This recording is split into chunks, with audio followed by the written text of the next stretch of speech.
Numbers भी आ गए, एक बार दिखा दीजिए कि क्या है लोगों की नजर में, क्या मुद्दा है जिसको वो समझते हैं कि भाई ये इंपॉर्टेंट है। और इसी में हम दिखा रहे हैं कि राजनीतिक स्थिरता पर पहले भी हमने वोटिंग कराई, लेकिन 2024 में आप देखिए जब अगस्त के महीने में ये हुआ तो 2% लोग मानते थे। फिर अब फरवरी 2025 तक आते आते देखिए ये 13 पर गया, फिर 2 पर नीचे आया और इस बार वो 16 पर पहुंचा है। तो ये दिखाता है कि ये ट्रैकर दिखाता है कि पॉलिटिकल स्टेबिलिटी जनता की नजर में वापस एक बड़ा इशू आ गया है। शशि जी, राम मंदिर का भी हम दिखा रहे हैं, राम मंदिर के मुद्दे पर गिरावट है, लेकिन 18, 15, 17, 12 दिखाते रहे। राम मंदिर का एक भावनात्मक मुद्दा है और वो भावनात्मक मुद्दे बहुत चिरस्थायी नहीं होते हैं, वो धीमे धीमे हम उसके अभ्यस्त हो जाते हैं। लेकिन मैं यहाँ कुछ बातें आपसे कहना चाहूंगा। यशवंत की बात को मैं आगे बढ़ाता हूँ। ये बात सही है, जब इन्होंने पहला ट्रैकर किया था तो हम लोग भी साथ थे, और उस समय के ट्रैकर में भी जो उस समय की सरकार थी वो सहयोग व शटल जी की सरकार थी, और उस सरकार को लेके भी बहुत सी ऐसी बातें थी जो पसंद नहीं आई थी लोगों को, पर वो अपनी जगह है, सफाई देने का कोई मतलब नहीं है। मैं सिर्फ इन आंकड़ों पर टिप्पणी कर रहा हूँ। स्थिर सरकार से लोगों का हर बात वो नहीं बोलते हैं, वो फील करते हैं। एक मार्केटिंग की कहावत है, फिलिप कोटलर ने कहा था कि उपभोक्ता फील करता है, वो बोल नहीं पाता उसे क्या चाहिए। फील ये है, अगर हम यहाँ पे उसको उपभोक्ता की नजर से देखें, कि आपको चारों तरफ एक प्रगति दिखाई पड़ती है। ऐसा नहीं है, मेट्रो देश में पहले भी थी, राजमार्ग देश में पहले भी थे, लेकिन आपको एक तेजी दिखाई पड़ती है।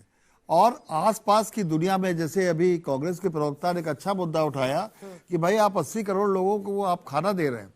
80 करोड़ लोगों को खाद्यान्न का मोदी सरकार उतना प्रचार नहीं करती कई कारणों से, लेकिन सच बात है दुनिया के इतिहास में ये तो अकल्पनीय है। और वो जो पैसा बचता है लोगों का, वो इकोनॉमी में जाता है। और आज आपकी जो ग्रोथ के प्रेडिक्शंस आ रहे हैं, वो सारा का सारा तो इसीलिए आ रहा है कि लोगों की जेब में पैसा बच रहा है, गाँव में उनके बच्चे पढ़ रहे हैं और आने वाले सालों के लिए कुछ चीजें बन रही हैं। तो ये मुझे अप्रत्याशित बिल्कुल भी नहीं लग रहा है। और अगर आप देखिए तो वोट परसेंटेज बदला कहाँ पिछली बार से बहुत ज्यादा, सीटें बदल रही है, बस सीटें बदल रही हैं, सीटें बदल रही हैं। और ये जो पॉलिटिकल स्टेबिलिटी की बात है ना, इसके पीछे वजह क्या है? मतलब लोगों को क्यों लगता है कि भाई पॉलिटिकल स्टेबिलिटी चाहिए, राजनीतिक स्थिरता क्यों चाहिए? 27% लोग कह रहे हैं कि तेज निर्णय होते हैं। पड़ोसी देशों में संकट की स्थिति से 21% प्रभावित हुए हैं कि भाई देखिए पड़ोस में क्या हो रहा है, हम थोड़ी चाहते हैं कि भारत में इस तरह से हो। बिखरे विपक्ष पर भरोसा कम है। आप एक साथ कहते हैं इंडिया अलायंस भी बनाते हैं, फिर कहीं पर आप अलग से लड़ते हैं, कहीं पर एक साथ लड़ते हैं, फिर जनता को समझ ही नहीं आता है, कहते हैं फ्रेंडली फाइट कर रहे हैं हम तो। अब फ्रेंडली फाइट क्या होता है भाई? वोट या तो आपको मिलेगा या दूसरी पार्टी को मिलेगा जो आपके साथ अलायंस में है। तो ये जो फ्रेंडली फाइट का कॉन्सेप्ट है ना, ये जनता समझ नहीं पाती है। वैश्विक हालात 15%, और ये सभी वजहों को मिलाकर 13%। रतनलाल जी, इसके पहले मैं गौरव भाटिया जी के पास जाऊं, इस पर आपको समझना पड़ेगा कि लोग एक तो आसपास के देशों में देख रहे हैं कि किस तरह की स्थिति है, वो मान रहे हैं कि यहाँ पर एक आयरन हैंड के साथ एक शासन चल रहा है, एक एनडीए सरकार को चला रही है। इसी के साथ साथ लेकिन तेज निर्णय होते हैं, और उस वक्त ये आरोप लगता था कि फ्रेजाइल 5 में भारत है, क्योंकि पॉलिसी पैरालिसिस का आरोप लगता था आपकी सरकार। वो निर्णय भी तो आखिर प्रगति के ही है ना, जो मैं कह रहा था कि अंतर्निहित उसका सत्य यही है कि निर्णय तो उन लोगों के हक हुकूक के पक्ष में जाते हैं। हाँ। रतन जी जल्दी। जी, क्या क्या पक्ष में जाता है, जरा इसका लिस्ट तो निकाल दीजिए कि 5 किलो अनाज से लोगों का पैसा बच रहा है, गांव में स्कूल बंद हो रहे हैं, कॉलेज विश्वविद्यालय की हालत खस्ता है। पहले तो लोग फ्री में पढ़ लेते थे, मजदूर के बच्चे भी पढ़ लेते थे, इंजीनियरिंग डॉक्टरी कर लेते थे, आईएएस आईपीएस बन जाते थे। आज जाके राजेंद्र नगर में, मुखर्जी नगर में जाके देखिए कि कितनी कोचिंग की फीस है। इन्होंने पूरा जिस तरह से निजीकरण किया है, जिस तरह से संस्थाओं को, संवैधानिक संस्थाओं को बर्बाद किया है। हमारी सरकार ने मुफ्त शिक्षा, नौकरी, स्वास्थ्य, सुनिए पेंशन ये सब दिया था। और इनकी सरकार ने, अटल बिहारी वाजपेयी आए थे तो सबसे पहले डिसइन्वेस्टमेंट मिनिस्ट्री बनाए थे, उसके पहले कोई बेचा नहीं गया था, इन्होंने बेचना शुरू किया और मोदी सरकार ने उसकी रफ्तार बढ़ा दी। यूपीए 1-2 में भी उठाकर देखिए कितने अफर्मेटिव एक्शन हुए। आरटीआई आया, मनरेगा आया, राइट टू एजुकेशन आया, सब कुछ आया। अब क्या है, अब कह रहे हैं ना कि भाई अब गुरुकुल में जाइए, वहां पे आप गोबर और गोमूत्र से पढ़ाई की। ये इनका डेवलपमेंट है। डेवलपमेंट को रीडिफाइन कर रहे हैं। अपने बच्चे इनके विदेश में पढ़ते हैं, वो सब हार्वर्ड, ऑक्सफोर्ड, कैम्ब्रिज में पढ़ते हैं और यहाँ ही खाली सिर्फ धर्म की चाशनी चसाते हैं कि धर्म की रक्षा तुम करो और हम रहेंगे 5 स्टार होटल में। तो ये इनका एजेंडा है। ये बात सही है कि इस एजेंडा को जितनी फोर्सफुली हमको लोगों के बीच ले जाना चाहिए। इन्होंने 28 चीजों का नाम बदला है। मेरे पास धर्म का नशा देकर वोट लेते हैं। एक विश्वविद्यालय ढंग का नहीं बना है। और क्या प्रधानमंत्री खुद ही नफरती भाषण करते हैं। बहुत सम्मानपूर्वक एक बात कहता हूं। आपने चुनाव देखा नहीं? मैं अपनी बात रख लूं? बोलिए। अपनी बात रख सकता हूं? देखिए अंजना जी, क्या है कि राहुल गांधी का जो रोग है वही उनके प्रवक्ता का रोग है। हमने बात करी स्थिरता की और ये बात हर कोई स्वीकारेगा। 62 साल बाद ऐसा हुआ कि 3 बार लगातार कोई चुनाव जीता हो और प्रधानमंत्री बना हो नरेंद्र मोदी जी। अब हम जब स्थिरता की बात करते हैं तो याद करिए नेपाल में, बांग्लादेश में जब अस्थिरता आई तो राहुल गांधी नेता प्रतिपक्ष हैं, लेकिन वो क्या कर रहे थे? वो जेनजी को भड़काने का काम कर रहे थे। पृथ्वीराज चौहान कह रहे थे कि नरेंद्र मोदी जी के साथ भी यही होगा, किसी दिन गली में लेके आएंगे और लोग ऐसा करेंगे। आप विकल्प नहीं देते हो, आप ये नहीं बताते हो कि आप क्या बेहतर कर सकते हो, आप केवल कमियां उठाते हो और कमियां भी वो जिसमें विरोधाभास होता है। अभी प्रवक्ता महोदय कह रहे थे कि जो इलेक्शन कमीशन ऑफ इंडिया है ये निष्पक्ष नहीं है, तो मैं कहना चाहूंगा 2024 के परिणाम आए, 99 सीटों पे तो जीत का जश्न मना रही थी कांग्रेस पार्टी। वायनाड का चुनाव उसके बाद हुआ, प्रियंका गांधी वाड्रा को तो इस्तीफा दे देना चाहिए, इसी निर्वाचन आयोग ने चुनाव कराया। रेवंत रेड्डी, सुक्खू जी और सिद्धारमैया ये इस्तीफा क्यों नहीं देते? निर्वाचन आयोग तो वही था।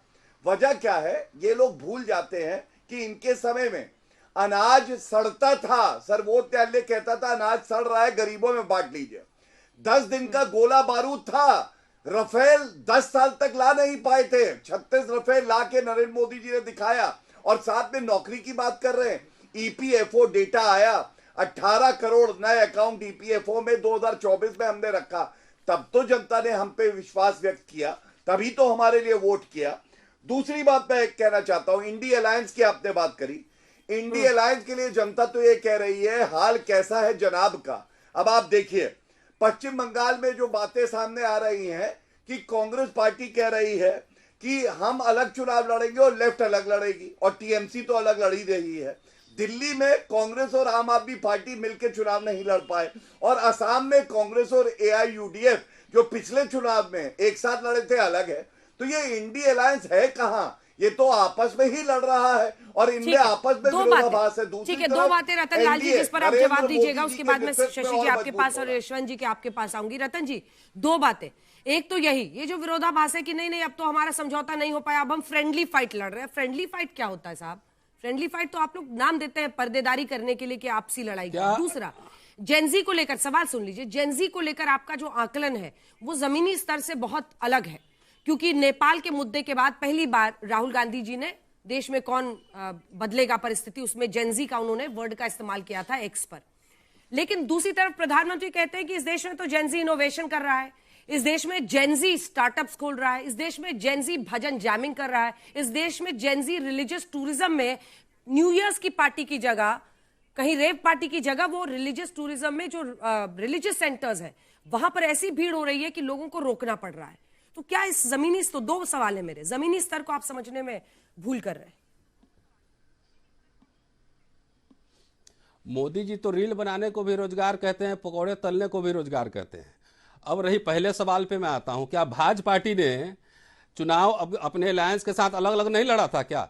जेडीयू और चिराग पासवान का पिछले विधानसभा में क्या हुआ था, दिल्ली में क्या हुआ था, और कई उदाहरण मैं दे सकता हूं। देखिए डेमोक्रेटिक नेशन है, जिसको जिस तरह से अलायंस बनता है लड़ेगा, नहीं बनता है अपने अपने हिसाब से लड़ेगा। कोई तानाशाही थोड़ी है कि अमित शाह और मोदी जो बोलेंगे वही होगा, और कोई किसी की हिम्मत नहीं है चूचा करने की। इनके कैबिनेट मिनिस्टर एक लाइन ठीक से नहीं बोल रहे हैं, नंबर 1। नंबर 2, अभी 3 दिन से क्या चल रहा था देश में? उन्हीं के समर्थक क्यों सड़क पे आए हुए थे? रोजगार तो अब सवाल ये पूछा जाएगा ना कि जो युवा सड़क पे थे वो युवा पूछे कि हमारे विश्वविद्यालयों की हालत क्या है। रोजगार कमेटी के चेयरपर्सन तो दिग्विजय सिंह नहीं, उसमें अलग नहीं, मैं तो कह रहा हूँ सख्त किए जाए, लागू किए जाए। विश्वविद्यालय में कैसे भेदभाव होता है मैं जानता हूँ, मुझे सब पता है क्या होता है। मैं तो विश्वविद्यालय में ही रहता हूँ, तो मैं तो कहता हूँ सर, लेकिन नहीं भाई, ऐसा है, जब जातीय भेदभाव है तो जातीय भेदभाव के खिलाफ तो कार्रवाई होगी ना होगी, तो उसमें उनके समर्थक क्यों भड़क गए? जब रोहित मुमला, पायल तड़वी पे जब एट्रोसिटीज होता है, एक सेकेंड, तो ये तो सड़क पे नहीं आते हैं कोई भी, कहते हैं कि सब एंटी नेशनल है। तो ये सामान्य वर्ग के लोग आप मान के चल रहे हैं कि कांग्रेस से अलग हो गए हैं, वो इनके समर्थक है। एक सामान्य वर्ग के लोग आप मान रहे हैं कि कांग्रेस से कोई उनका लेना देना नहीं है, वो सारे इनके समर्थक। दूसरे आप ही ने कहा ना इनके समर्थक। अरे जैन जी जो है, जैन जी, एक मिनट सुन लीजिए। उसके पहले भी 2012 एक्ट बनी थी कांग्रेस के जमाने में ही, आपको याद नहीं होगा, और उसी समय राजीव गांधी नेशनल फेलोशिप आई थी, आपको याद नहीं होगा। लेकिन बीजेपी सरकार सबको घालमेल कर दी, आरटीआई को डाइल्यूट कर दी, राइट टू एजुकेशन का क्या हाल है हमको पता ही है, सब हमें दिख रहा है, ठीक है।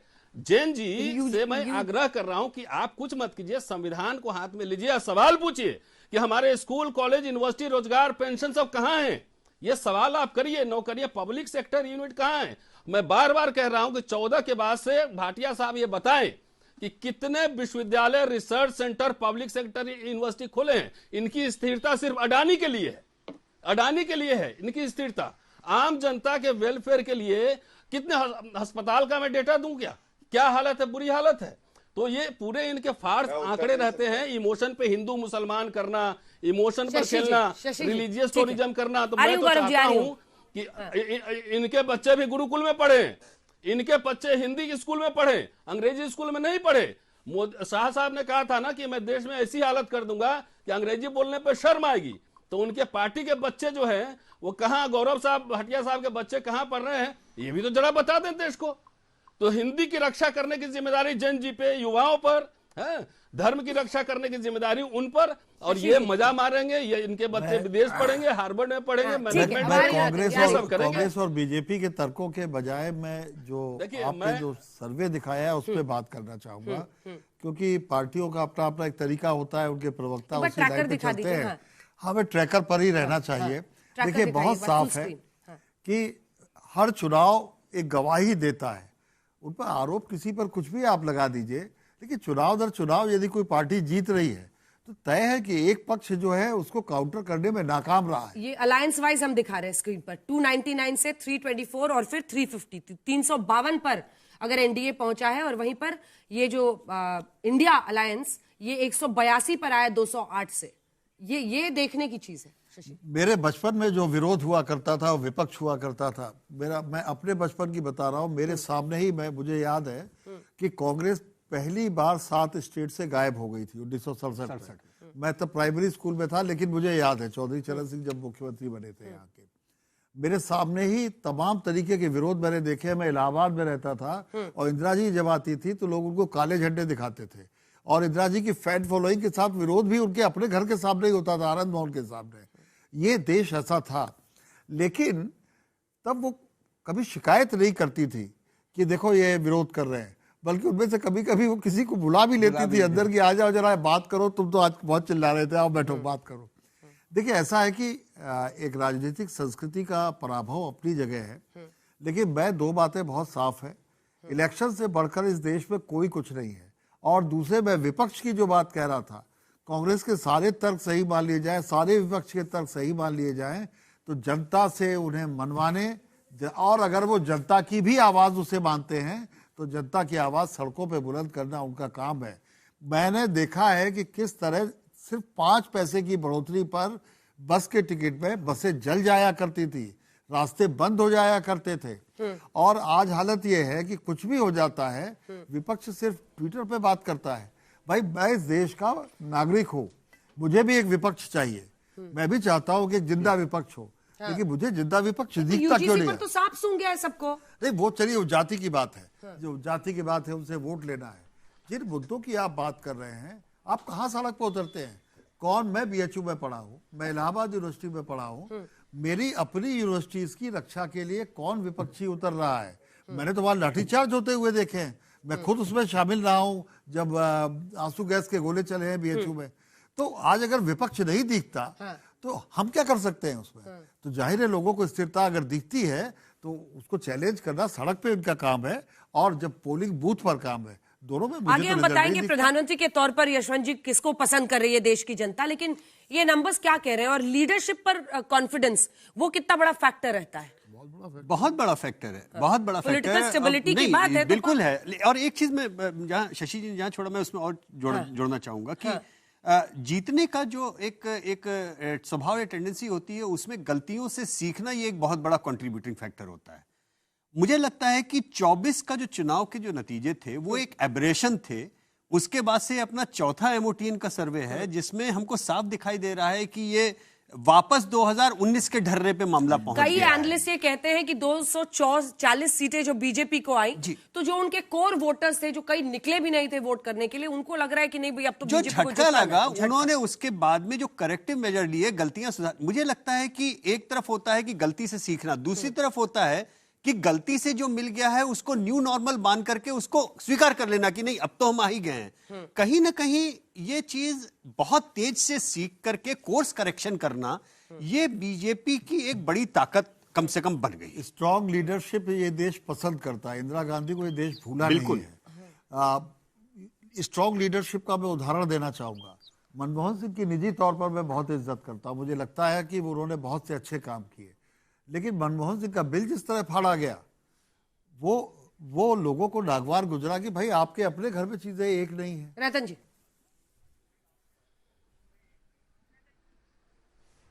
देखिए अभी शशि जी Leadership ने पे बात अच्छी हो रही बात थी। कही। जब पहले के Leadership। यूपीए 2 में, एक मिनट उसी पे आ रहा हूं।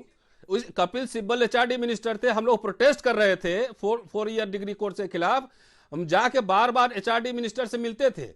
इंदिरा जी के जमाने में पार्टी के अंदर भी लोग प्रोटेस्ट करते थे, लोग सुनते थे। आज इनके पार्टी की ये डेमोक्रेसी है। विरोधी को, सिटिंग चीफ मिनिस्टर को उठा के जेल में डाल दो। हम ये मानते हैं कि हमको सड़क पे उतरना चाहिए, अब पूरे राष्ट्रव्यापी आंदोलन करना चाहिए, उसमें हमारी कमी हो रही है। लेकिन ईडी का, यूएपीए का जैसे इस्तेमाल हो रहा है, जिस तरह से पीएमएलए का इस्तेमाल हो रहा है कि आप एग्री विथ अस और go to hell, is this democracy? कि आप विरोधियों को तंग कर रहे हैं, जो आपसे पार्टी से कल बाहर चला गया उसके घर में ईडी भेज दे रहे हैं, जो आपके पास आ गया सब दाग धुल जाता है वॉशिंग मशीन में। यह डेमोक्रेसी है। हर एक आदमी को आप धमका रहे हैं, पार्टी के अंदर भी और पार्टी के बाहर भी। यह डेमोक्रेसी है। 10 साल में आप देखिए जिस तरह से संवैधानिक संस्थाओं का इस्तेमाल हुआ है। देखिए कोई भी एक्ट जो है ना अच्छा या बुरा नहीं होता है, उसको लागू अच्छा कि कैसे आपने करेंगे इंदिरा ये जी को important कोट है। किया। ये एक्ट तो इमरजेंसी के दौरान कितने ना, लोग इमरजेंसी में जेल उसके बाद में में डाले गए थे। मैं उसके बाद किसी आजादी के लिए। आपकी एक रतन जी, बात आप याद मतलब कोट भी कर रहे हैं तो आप इंदिरा जी एक मिनट इंदिरा जी को ताल ठोक के इमरजेंसी लगाया था 18 महीने में ताल ठोक के इमरजेंसी क्या होता है? चुनाव हार गई। ये ताल ठोक अघोषित के इमरजेंसी इमरजेंसी क्या है होता मोदी है? और एकदम ताल ठोक के इमरजेंसी क्या होता है? संविधान ताल के ठोक के हिसाब इमरजेंसी से, संविधान के हिसाब से सुप्रीम कोर्ट नहीं, सुप्रीम कोर्ट के निर्णय के खिलाफ जेपी ने वहां पे आंदोलन किया था। सेना को भड़का रहे थे, सेना अफसर को भड़का रहे थे। वो पहला राजद्रोह था उस समय। इसलिए संविधान सुप्रीम कोर्ट के ऑर्डर की मैं सामान्य रूप से व्यक्तिगत मतलब बोलता देखिए नहीं रतन हूँ। जी, रतन लाल जी, मैं माफी चाहूंगा, इतने बड़े नहीं हो गए कि आप जेपी के खिलाफ बोलने लगे। माफी चाहूंगा। इमरजेंसी के दौरान क्या बात कर दी? मैं परिवारों को इतिहास जिस पढ़ाता हूँ। तरीके से, इतिहास रतन अच्छी बात लाल है, जी मेरी बात इतिहास सुनिए। पढ़ाइए, रतन लाल जी आकलन कीजिए किसी स्थिति का, लेकिन इस तरह का सम्मान प्रहार के मत साथ कीजिए। में, पूरे हम सम्मान भी के इंदिरा जी साथ की में, नीतियों पर चर्चा कर रहे हैं। पूरे सम्मान, मैं इंदिरा जी का बहुत सम्मान करता हूं रतन लाल जी। मैं आज भी उन्हें इंडिया के सबसे बेहतरीन प्राइम मिनिस्टर्स में मानता हूं। बांग्लादेश का जन्म उनके हाथों से हुआ, उन्होंने विश्व में भारत की साख बचाई। लेकिन इमरजेंसी का भुक्तभोगी होने के नाते, एक बच्चा था मैं उस समय, पूरा परिवार मेरा जेल में था और मेरे जैसे परिवार के ऐसे लाखों परिवार थे जिन्होंने बहुत यातनाएं सही। मैं आपसे हाथ जोड़ के निवेदन कर रहा हूं, बाकी सब चीजों की बात कीजिए, लेकिन कम से कम इमरजेंसी को सही मत ठहराइए। और ये मैं आपसे बहुत विनम्रतापूर्वक मैं विनती इमरजेंसी कर के रहा हूं। आगे की 2 उदाहरण देना चाहूंगा। 2 बातें याद दिलाना चाहूंगा, क्योंकि हिस्ट्री की बात हुई। हिस्ट्री थोड़ी सी मैंने भी पढ़ी है। नरसिंह राव के वक्त में इस देश के सबसे बड़े अखबार के मालिक को फेमा में बंद कर दिया गया था। नरसिंह राव अकेले प्रधानमंत्री हैं जिन पर अपने सरकारी आवास में रिश्वत लेने का आरोप था। उन्होंने फेमा में सबसे बड़े अखबार के मालिक को बंद किया था। उस समय भी लोगों ने कहा था कि साहब संविधान खतरे में है, ये है वो है। और जब राजीव गांधी आए उससे पहले, तो राजीव गांधी ने सबसे पहले प्रेस के लिए कानून लाया था, जिसके लिए हम लोगों ने लाठियां खाई थी एज पत्रकार उतर के, क्योंकि ये, और उन्होंने वापस लिया था। तो सरकारें लोकतंत्र में, मोदी जी ने भी जो कृषक कानून था वो वापस लिया। सरकारें कोर्स करेक्शन करती है जनता के हित में, इसमें कोई बुराई नहीं है, चाहे ये रहे हो चाहे वो रहे हो। सत्ता का एक तरीका है, सत्ता अपने तरीके से चलती है। लेकिन मैं सिर्फ बड़ी विनम्रता से कहना चाहूंगा, मुझे विपक्ष अपने आसपास नहीं दिखाई पड़ता है, और ये बात एक लोकतांत्रिक व्यक्ति होने के नाते मुझे थोड़ी चुभती है। ये बात जनता को भी चुभती है। हाँ, ये बात जनता को, हमने सर्वल सवाल पूछा, क्या विपक्ष मजबूत होना चाहिए, क्या इंडिया अलायंस कंटिन्यू होना चाहिए। बहुतायत में भाजपा के समर्थक बोलते हैं कि देश को एक मजबूत विपक्ष की दरकार है, क्योंकि उनका खुद का मानना है कि जब विपक्ष कमजोर होता है तो भाजपा अपने तरीके से अजीबोगरीब ढंग से सरकार चलाने लगती है। भाजपा के समर्थकों का कहना है बिल्कुल, तो और वो इसलिए ये मानते हैं कि फैसले एक तरफा भी नहीं होने चाहिए, देश में एक संतुलन रहना चाहिए। लेकिन रतनलाल जी, रुक जाइए रतनलाल जी, अब तो आप इतना बोल लिए। अच्छा, आप हिस्ट्री पढ़ाते हैं, लेकिन हिस्ट्री की क्लास में मत बोलिए कि ताल ठोक के इमरजेंसी लगाया था। इसका कोई जस्टिफिकेशन नहीं हो सकता। ना ना ना गौरव जी, जल्दी से एक रिबटल उनका हो जाए। एक मिनट, रिबटल हो जाए गौरव जी।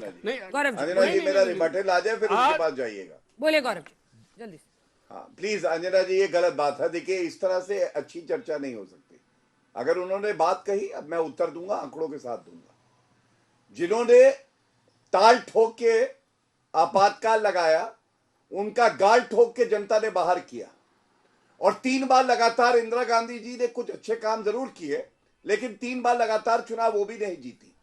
जो स्थिरता, जो कड़े फैसले लेने की क्षमता नरेंद्र मोदी जी में है, जिस कर्तव्य परायणता से वो काम कर रहे हैं, कोई करता नहीं है, तभी जनता का विश्वास उन पर है। अब मैं उत्तर देता हूं। इन्होंने बार बार कहा हेल्थ पे क्या किया, ये कुछ आंकड़े हैं। एम्स 2014 तक 7 थे, 2023 तक 25 हो गए। मतलब आप सोचिए, 18 एम्स हमने 11 साल में खोल दिए। मेडिकल कॉलेज की संख्या 2014 तक 385 थी, अब 693 2022 तक हो गई। तीसरा आईटी 2014 तक 16 थे, 2023 तक 23 हो गए। मतलब जो ये 55 साल सत्ता में नहीं कर पाए, वो 11 साल में उससे ज्यादा किया। दूसरी बात, राहुल गांधी के लिए खुद कांग्रेस पार्टी के नेता क्या कह रहे, शकील अहमद ने क्या कहा, शायद इनको पता नहीं है। राशिद अल्वी ने क्या कहा, इनको पता नहीं है। शशि थरूर ने क्या कहा आंतरिक लोकतंत्र के बारे में, शायद इनको पता नहीं है। और एक आंकड़ा और दे दूं, जो चुनाव में बात कर रहा था, भाजपा कैसे ग्राफ बढ़ रहा है और कांग्रेस का कैसे नीचे जा रहा है, थोड़ा आकलन करिएगा। हरियाणा में 48 सीटें भाजपा की आई, 8 सीटें बढ़ी। कांग्रेस की 37 सीटें आई, चुनाव हार गई, जबकि एग्जिट पोल में जीत रही थी।